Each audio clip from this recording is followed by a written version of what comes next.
Hello. In this video, we shall be talking about prescriptive period of money claims in the Philippines. What are the legal timeframes for filing monetary claims in the Philippines? Now, let's discuss what is a prescriptive period. Ano po ba ang sinasabing prescriptive period under Philippine law? The prescriptive period refers to the time frame within which a person must file a claim. If a claim is not filed within this period, it may be dismissed for being time barred. Ibig sabihin, ito po yung period na kung saan tayo ay pwedeng mag-invoke ng ating karapatan. Like for example, mag-file ng demanda, mag-file ng claim, at iba pang mga proseso na covered ng isang particular period. If you fail to exercise that right within that given period, then the law will consider it as time barred. Now, you may ask, why is prescription important? Well, it's definitely important. Prescription ensures stability in transactions and prevents prolonged disputes. It encourages parties to assert their rights within a reasonable period. You can just imagine if we do not have prescriptive periods, anybody can just file any claim at any point of time.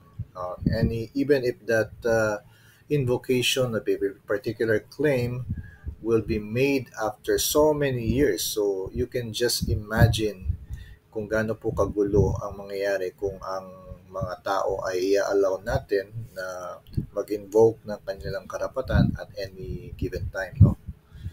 So that is why. Ano po ba ang legal basis ng prescription of money claims? Ito po ay nakabatay sa ating Civil Code of the Philippines. The Civil Code of the Philippines provides different prescriptive periods depending on the nature of the monetary claim. There are also special laws that can apply with regard to money claims. Now, what are the general prescriptive periods under the Civil Code? Number one, we have written contracts under Article 1144 of the Civil Code. Uh, the prescriptive period of written contracts is 10 years. Ito pong written contract, ito po yung pinipirmahan natin, yung mga kontrata na signed by both parties and sometimes also notarized, no? So that prescribes within a period of 10 years. Number two, oral contracts. Oral contracts under Article 1145 of the Civil Code prescribes in 6 years. Ito naman po yung wala po kayong napirmahan pero meron po kayong napagkasunduan orally or tinatawag natin na verbal agreement between the parties. 6 years po ang prescriptive period niyan. Number three, we have quasi contracts under 1145 of the Civil Code. This prescribes in 6 years naman. Now, ano nga ba ang sinasabing quasi contract? Uh, ito po ay largely provided under the Civil Code. They are those juridical relations that arise when a person, without any agreement, becomes obligated to another person because of a lawful and voluntary act and thereby binds the former to the latter. Ang quasi-contract po is founded on the principle of equity and justice. Yun pong saying na no one shall unjustly enrich himself at the expense of another. This principle ensures that benefits conferred without proper cause do not result in one party's unjust enrichment. At number four, obligations arising from negligence or quasi-delict. Ito naman po, ang prescriptive period is 4 years as provided under Article 1146 of the Civil Code. Now, ano naman po ang quasi-delicts? Quasi-delicts are also known as torts. It is also provided under the Civil Code. They deal with acts or omissions causing damage to another. There being fault or negligence, but without any pre existing contractual relationship between the parties. Under Article 2176, a quasi delict is defined as whoever by act or omission causes damage to another.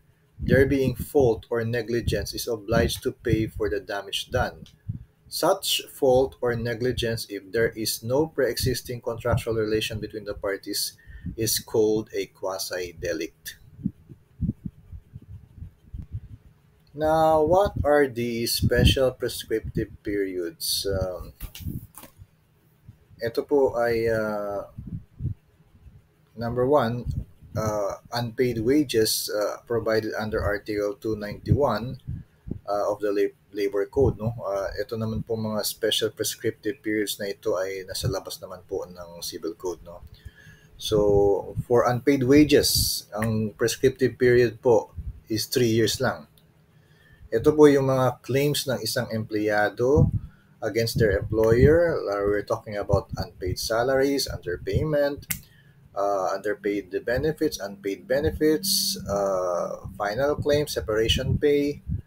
Lahat po ng claims that an employee can invoke against his employer, ito po ang pinag-uusapan dito. At yung pong period po na ito ay 3 years lang po from the time that of the employee is separated from the employer, no?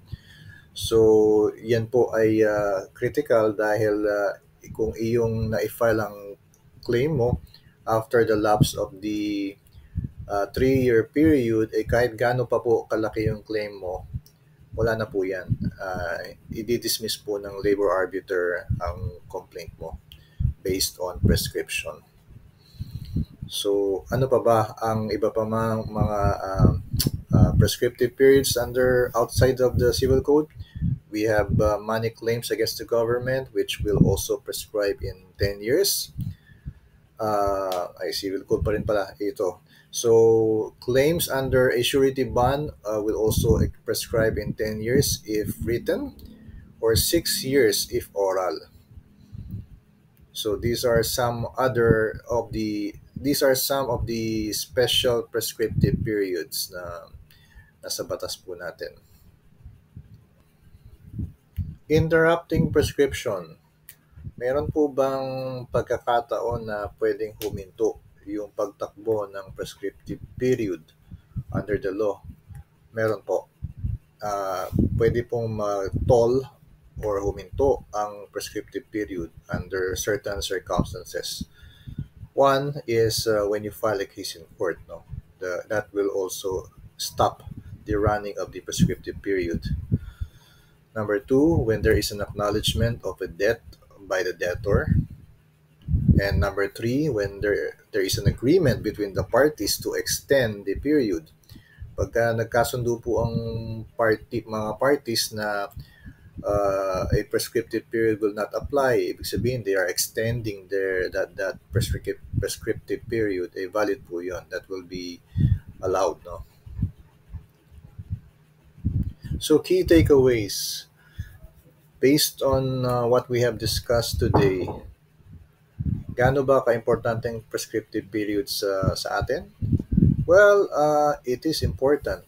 The filing within the prescriptive period is very crucial. Different claims have different time limits. Totoo po yan. Sa Civil Code at sa iba pang mga batas, iba-iba po ang prescriptive period. Halos lahat po ng areas ay may prescriptive period. Even in criminal law, there are prescriptive periods provided under the revised penal code, prescription of crimes, prescription of penalties, etc. So, iba-iba po yan. As usual po, when you are confused, you always seek legal advice to ensure compliance with the law. Maraming salamat po and have a nice day.